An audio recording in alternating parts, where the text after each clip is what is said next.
Nigeria's political terrain is at the moment resonating with decisions being made by the two major political parties regarding the offices of the national chairman and presidential candidate.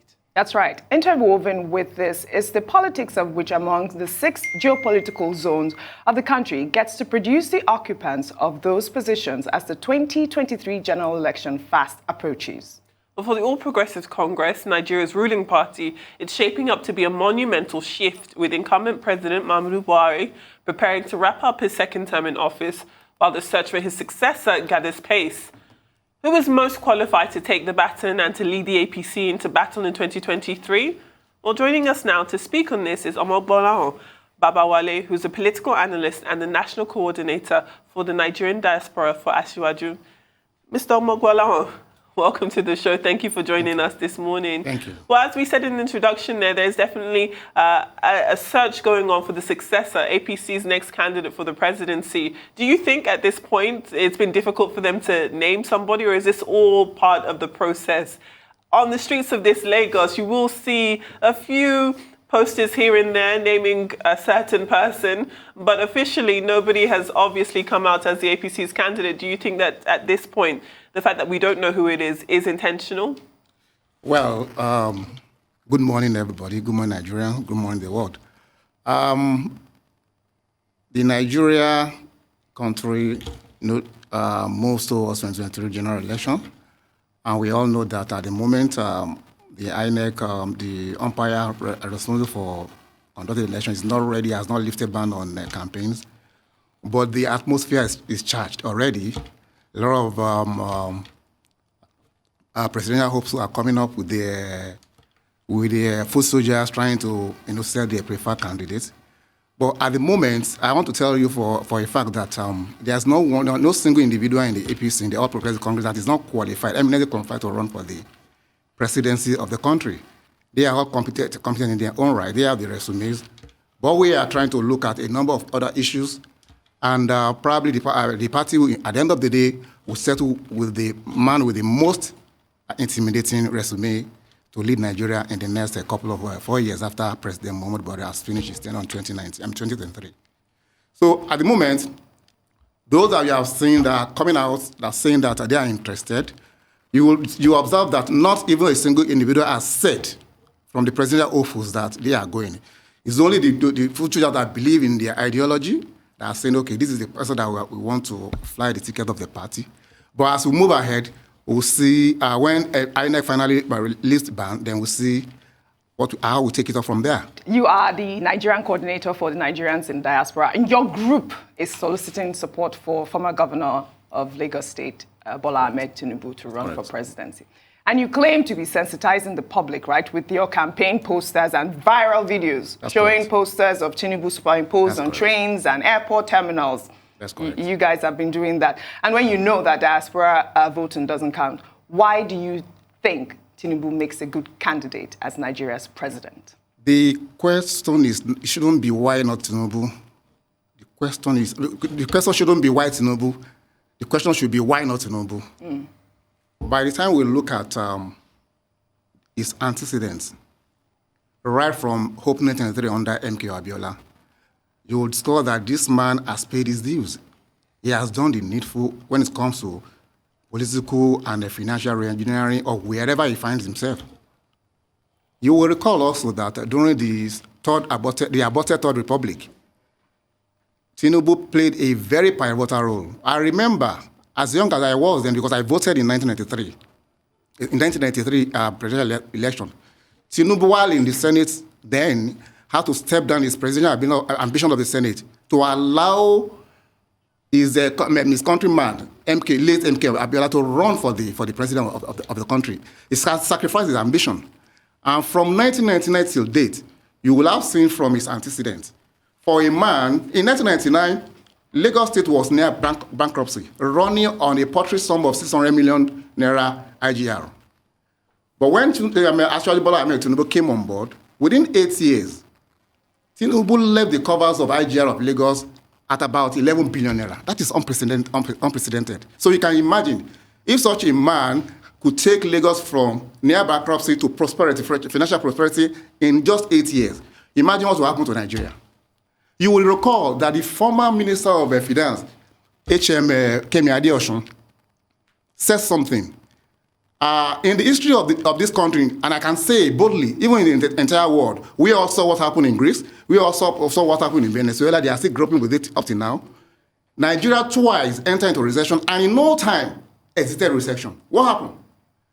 Adeosun said the federal government copied the templates of Lagos. So if the template of Lagos will work like a magic for Nigeria, while Adeosun was there, you can imagine when we have a Tinibu presidency. It means Nigerian in no time will be swimming in El Dorado. I'm bold to say that.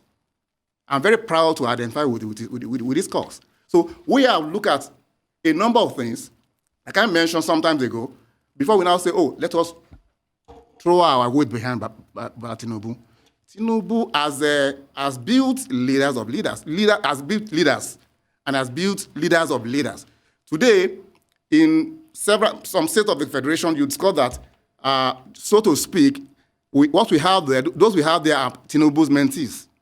At the Federal Executive Council, you would notice that some of them are there Tinubu's mentees. So it tells you the kind of person he is. I also recall that at the twilight of his administration, when he was to exit finally as his numero uno of Lagos State, as his Lagos State governor, he was to go to the Senate. But what happened? He had to forego his ticket to Senator Ganiu Olawaju Solomon, popularly known as Goss. It tells you the humility and the altruism about the man we call Tinubu. So the Nigerian Diaspora for Asiwaju, we have taken into consideration several factors before we now say, before we agree that, okay, let us throw our way behind this man, because he has done it in the past. He's doing it at the moment, even though he's not. He's not doing much at the moment, is he? He's not doing much at the moment, and he's definitely not announced his intention to run. I can tell that you guys are firmly, staunchly behind him. But as it stands now, when we open up this debate a bit wider to look at the other political parties in this country, it does seem as though there's lots of shuffling around. If we look at the national chairmanship of the PDP, Uche Secondus has been fighting tooth and nail to keep his seat.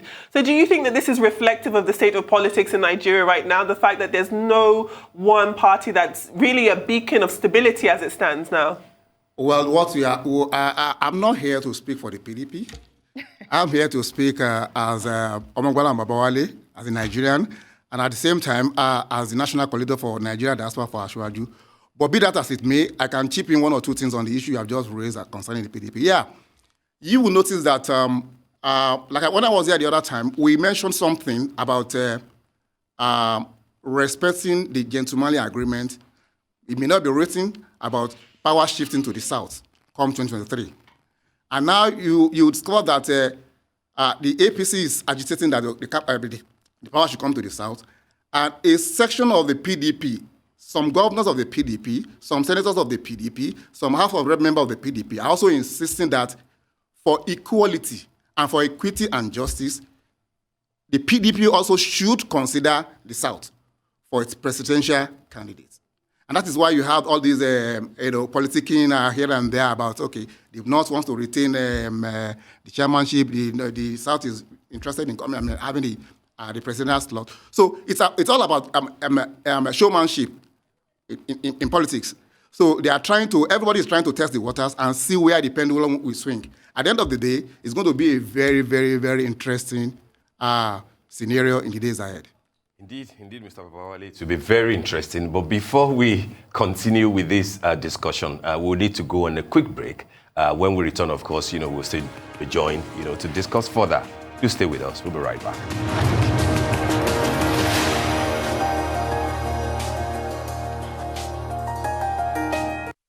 You're welcome back to the morning show here on Arise News. We're still joined by Mr. Omogbolahan Babawale, discussing politics, discussing the road to 2023 with us. So, Mr. Babawale, you mentioned something about the fact that practically everybody is qualified, those whose names have been touted, within your party, the APC. But of course, we know your own preference. But I'm interested in a few issues around who might likely emerge, given the fact that APC looks a bit fragmented at this point, even with the behemoth that it has become. If you look at yesterday's congresses, for example, different factions, even in Lagos, 3 different factions, the Lagos for Lagos faction, the faction loyal to former Governor Akinwumi Ambode, and of course the main APC.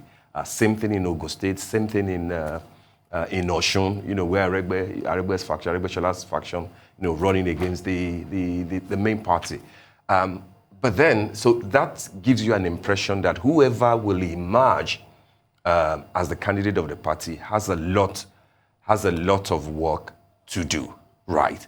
But then the way you sounded, it looks like, yes, power might come to the South to reflect the mood of the nation. But then it sounds to me like the Southeast is not even part of your own consideration. Are they not part of the APC? Are they not part of the South? Secondly, you also seem to forget the fact that your candidate, Asiwaju, is a Muslim. The general discourse seems to be that if power will indeed shift from the North to the South, the expectation will be that there will be a Christian Southerner, whether from the Southwest or from the Southeast, and then a Northern VP. There's nothing cast in stone. Who says there can't even be a Muslim ticket? But don't forget the fact that in 2014, preparing for the 2015 election, Asiwaju, of course, wanted to be the VP. But the young Turks in the party, and you know them, stood firmly against the idea of a Muslim ticket. What do you think has changed now? Asiwaju is still a Muslim as far as we are concerned. And then, as I said earlier, the Southeast are also a bona fide component of the southern part of Nigeria. Do they not deserve to produce a candidate? Yeah, thank you for that very wonderful question. Let me say something here very briefly, very quickly. APC is one big family. Within a family, it's possible you have brothers and sisters who are always at loggerheads. But when the father is ready to settle the issues, he calls them to a round table and they all resolve amicably and everybody's happy at the end of the day. Whatever you see happen here outside there today, at the right time, you will see that everybody will fall in line. That is to address the issue of people, having parallel congresses. And this is not only peculiar to the APC. In your state yesterday, you saw what happened there as well. That's true. There are several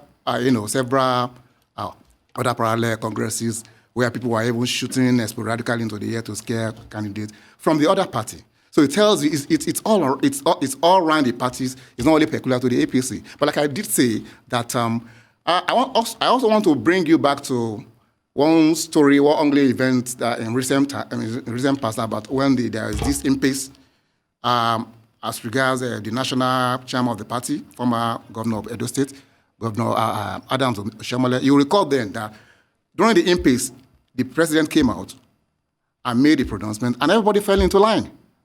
So it's called that after the president came in, the issues surrounding the chairmanship all died down. So whatever that's happening in the APC today, whether there are 3 congresses in Osun, 4 in Ekiti, or 10 in the Lagos State, when the time comes, when the father speaks, everybody will agree with the father because the father of the nation is the father of the party. We believe so much in him and in President Muhammadu Buhari. And when he speaks, we are aligned, we fall into line. So we won't have any problem whatsoever when it comes to that level. And speaking about the Southeast, like I told you earlier, the APC is a very big party. In fact, as a matter of fact, is inarguably the biggest political party in Africa now. So we are not alienating anybody. I remember my last visit on this show, I said, what we are canvassing for, we are not saying it's a must, that we should just, in the interest of equity and justice, that power should come to the South. Then when it gets to the South, then the South will decide who gets the power. As I speak with you today, there are people on a platform I belong that are projecting the governor of Ebonyi State, Engineer Dave Umahi. Dave Umahi. Yes, okay. He's eminently qualified. The man is fantastically doing well in Ebonyi State. When you go there, you will see Ebonyi different from 10 years ago. So the man is competent and eminently qualified to run. But it is a party affair. When it comes to that time, we will look at all the resumes. Okay, this man is qualified, this other one is qualified, but among all these presidential hopefuls within our party, who has the most intimidating resume that will appeal to Nigerians. It sounds like it would be a matter of consensus to determine who becomes the party's When candidate. we get to the bridge, how to cross it won't be a problem. Now, talking about Asiwaju being a Muslim, I don't want us to, ride on sentiments. You will recall that in 1992, when whatever happened to late MK Abiola happened to him, and they did not, as it were then, trying to pacify the West. What did they do? They went and bring a Christian, Obasanjo, to come and be the president to pacify the Southwest. So nobody raised their eyebrow that Obasanjo was a Christian. That Abiola was a Muslim. He should have been replaced with another Muslim. But everybody felt, okay, it's okay. At least this will go a long way. So I wouldn't know why anybody will come up with an issue that Tinibu is a Muslim and another Muslim. Who has even told us that if Tinibu today flies the ticket of the party, that the person that would deputize him is going to be a Muslim? Who told us? Nobody has told us that. So there are competent Christians across the North. Let us not be sentimental about this thing. Don't think the entire North is all Christian, all Muslims. No. There are several Christians who are political players in the North. I don't want to mention names, but we know them. In Adamawa, in Gombe, in Bauchi, spread across the entire northern hemisphere. So we have competent Christians who are political leaders. So if, for instance, Tinubu flies the ticket today, what says they can't pick a Christian vice from the North? So it's all about politicking, it's all about, planning, it's all about, it's all about strategizing. So when we get to that bridge, how we'll cross it, it won't be a problem. All right, still on the issue of zoning, the northern elites are insisting that the demand of the southern governors for the presidency to be zoned to the south is unconstitutional.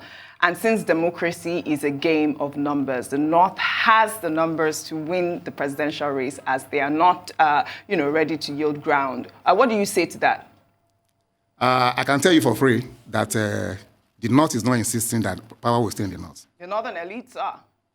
Who are the northern elites? Oh, I can tell you for sure. Atiku Abubakar, for one. I'll tell you that. Atiku Abubakar, respectfully, Alhaji Atiku Abubakar is not in APC, as it were. Well, I'm talking about in general, who is the best candidate for the president to become Nigeria's president? That's our topic of conversation. Yes, regardless. Anybody can be the president of the country. But what we are saying and we are insisting on is that the North has done 8 good years. It is only fair that the power is allowed to come to the South. And you also recall that after that statement made by our own Governor Arakunrin Rotimi Akeredolu-Aketi about power must come to the South, Governor El-Rufai of the working El-Rufai, the performing El-Rufai of Kaduna State also came out and said they are not against power going to the South. What they are trying to frown at is the use of must. And I agree with them. We are only saying, okay, in the interest of fairness and justice, power should come, not must, should come to the South.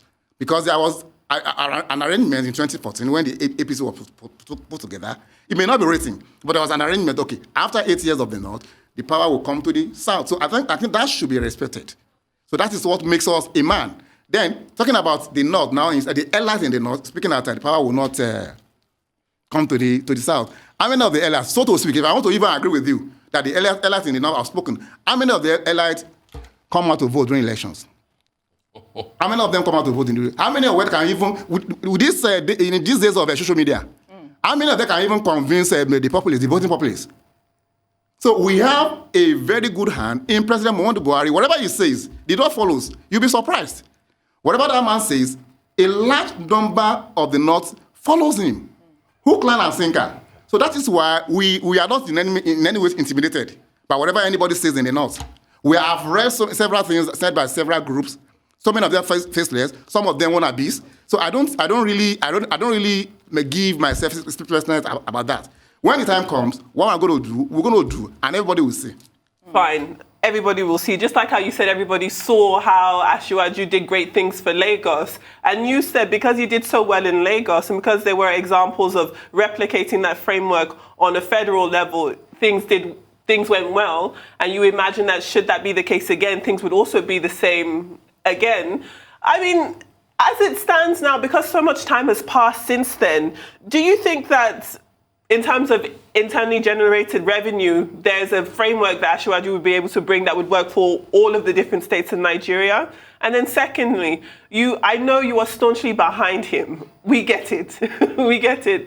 But in your previous answer just then to OG and to Steve's question, you talked about the representation and how, because Nigeria is so ethnically diverse, there is a need for the presidency or power to come to the southern part of the country. And for all intents and purposes, I'd imagine that many people would agree with you. However, more than geography, it's also the candidate. So even if, for example, hypothetically speaking, the APC were to pick Tinibu as its candidate, aren't you also then going to be worried about how the North would receive it? Are you worried about defections? Recently, if we're looking at political defections, they've been mostly from other parties onward to the APC. Do you prescribe people moving from the APC to other parties should Asiwaju get the ticket? I see a lot of influx of other persons coming to APC if eventually Asiwaju flies the ticket and is given the ticket. You ask me why. Asiwaju's personality is a grandeur, is a personality, an enigma that transcends ethnic or religious inclinations. Asiwaju is loved by many. He's loved in the South, he's loved in the North, Northwest, Northeast, North Central, South-South, Southeast, Southwest. Every region loves Asiwaju. I am bold to say this. I know what because of the messages I've received in recent times about our group, the Nigerian Diaspora for Asiwaju, people who are interested in selling Asiwaju's candidature in the Southeast, in the South-South. And you will also recall one funny scenario that happened while shortly before Baba returned from his UK trip days back. The Northern Caucus of the House of Representatives went there, and you saw that camaraderie, you saw that atmosphere, you saw that love from people who are not of his ethnic background, showing him so much love. As a matter of fact, if Baba had stayed back a bit, probably a week more to come to the country, the Southern Caucus of the National Assembly had prepared to go, the senators and the House of Representatives members had also prepared to go and visit him. So Asiwaju is a man loved by everybody. That is not to say that everybody cannot like you. When everybody likes you, then your death is very near. So there are people who will still say, no, we don't want him. But I can tell you for a fact that more than 75% across Nigeria want Asiwaju. Today, I don't want to sound tribal. I don't want to sound sentimental. I know how many tribes of not Yoruba origin whom Asiwaju brought into limelight in Lagos. I don't want to mention names. The records are there. That man has his presence in almost every part of Nigeria. So it is, for me, when somebody asked me to describe Asiwaju, I said Asiwaju is the reincarnation of MK Abiola. Because in the days of MK Abiola, you will recall, you agree with me, that he was everywhere. So he's the reincarnation of MK Abiola. So it's loved by everybody. So when it comes to that time, having defection, people come and leave the APC is not going to be a problem. Some will definitely leave, because not everybody will like your guts, like I said. But thousands others will join us when Asiwaju finally clinches the ticket of the party to fly the presidential poll. All right. Well, this is a question from a viewer in the issue of cost of resource management, right? In Lagos, we agree Tinibu did well with IGR, but at what cost and benefit? Alpha Beta still takes a chunk of Lagos taxes. Can Nigeria afford to give a percentage of national revenues to an Alpha Beta? My beautiful sister,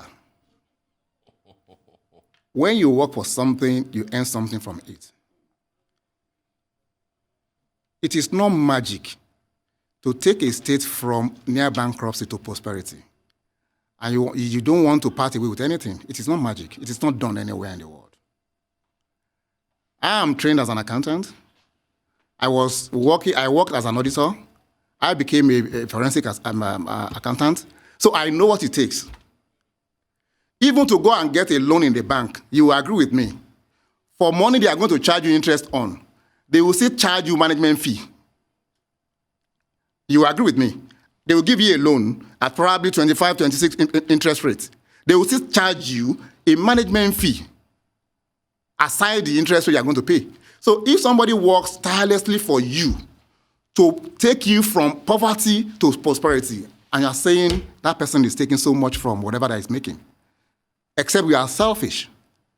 So it is expected that whatever Alpha Beta does today, whatever magic Alpha Beta applied in Lagos that took Lagos from poverty-stricken state to a state of prosperity, you don't blame Alpha Beta. He has to get something back. Because they have families, they have staff, they are going to pay as well. So I don't have any problem with that. So if it can work, and you mentioned something the other time, yes. that do I think that the template of Asiwaju in Lagos can work for every other state? Let me also add that the statement credit to Kemi Adeosun is on, you can Google it, is on the net. It's not only peculiar to the federal government. Kemi Adeosun said that federal government copied Lagos template and some other states, and it is working perfectly for them. So if anything can work in Lagos, I can bet it with you, it can work anywhere in Nigeria.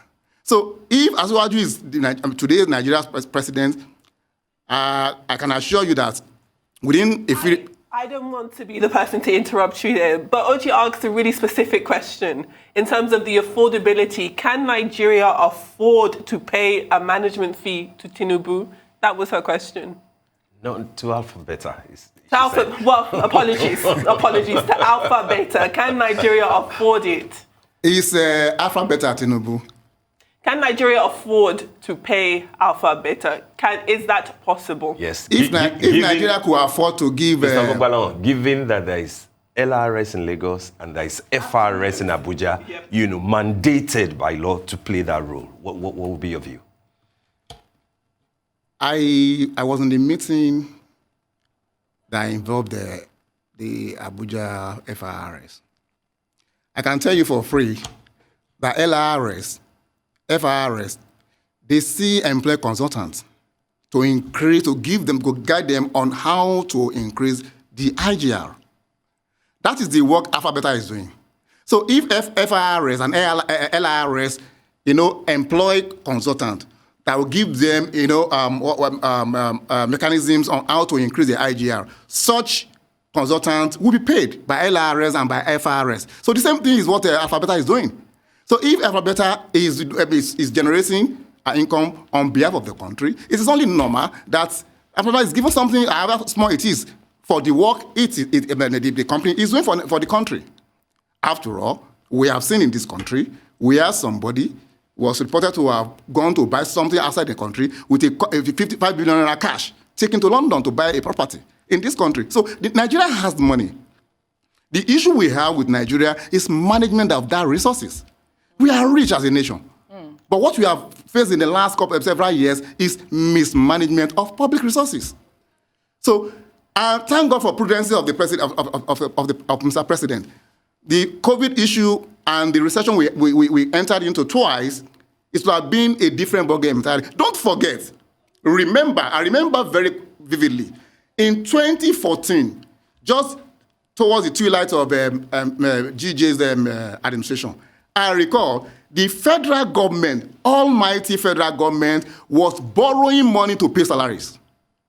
And that was the same period, Nigeria recorded the highest revenue in our entire history. We had over 5 trillion in revenue. And that was the same period we were borrowing money to pay salary, not for infrastructure this time around. So that's why I laugh when people are saying, Buhari has sold Nigeria. He's just borrowing money. What is he using the money for? We can see it. You can see the rail there. You can see the airport there. You can see everything that the money is being spent on. But in the past, they were borrowing money, but the money was being diverted into private pockets. So I remember also one of the gubernatorial officials of Anambra that is coming in a couple of weeks are very, very, very sagacious and very, very intelligent.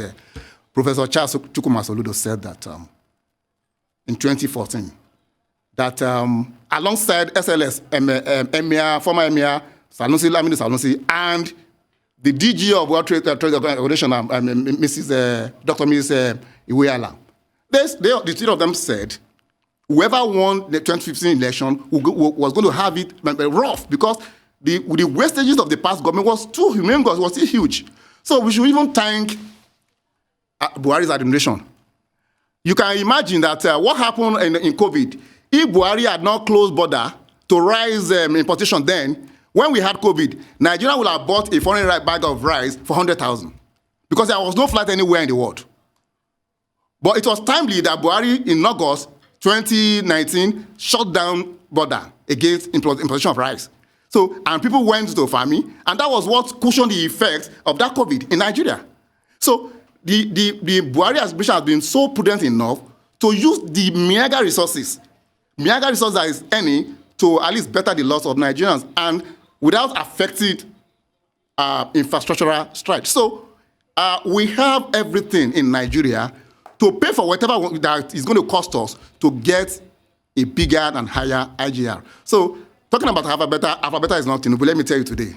So, in conclusion, you're saying that Nigeria should pay Alpha Beta management fee. Is that your conclusion? That is if Alpha Beta is eventually given the consultancy fee to increase Nigeria's IGR. Who told you that if Buhari, if Asiwaju Tinibu becomes the president, Alpha Beta is going to become national something? Alpha Beta is a different entity entirely. Asiwaju Tinibu is a different personality. Don't let us model it together. They are two different things. Yes, but so you can excuse me, ma'am. Let me talk. We're just asking a specific question. Let me talk. There in business law, there's something we call unveiling the veil on incorporation. So if you want to know those behind Alpha Beta, you can go into find this is the media we've house. Done our research. We know. And you know that Alpha Beta is owned by Tinubu. Well, I think that's all we have on this segment. You have made your conclusion, and you have been quite engaging. I would have just like to add that, I mean, the vice president was part of, the Lagos magic, and is the, as a commissioner, as the attorney general, and is the VP now. Yes. Are we saying that he can't do what you expect Asiwaju to do, if he was part of the just a short one. I know that we've run out of time. I know where you are going. Like I said, Professor Yemi Oluleke Oshibajo is eminently qualified to run for presidency. And don't also forget that they are Professors Oshibajo and Asiwaju, they are two sides of a coin. If Asiwaju flies, I can assure you, Professor will not fly. If Professor flies, Asiwaju don't fly. So he's qualified to run as president, but when that time comes, we will know which of them the party is going to throw its weight behind. Understood. Omogbolahan Babawale, thank you for it's been a very interesting conversation at the beginning of our morning show.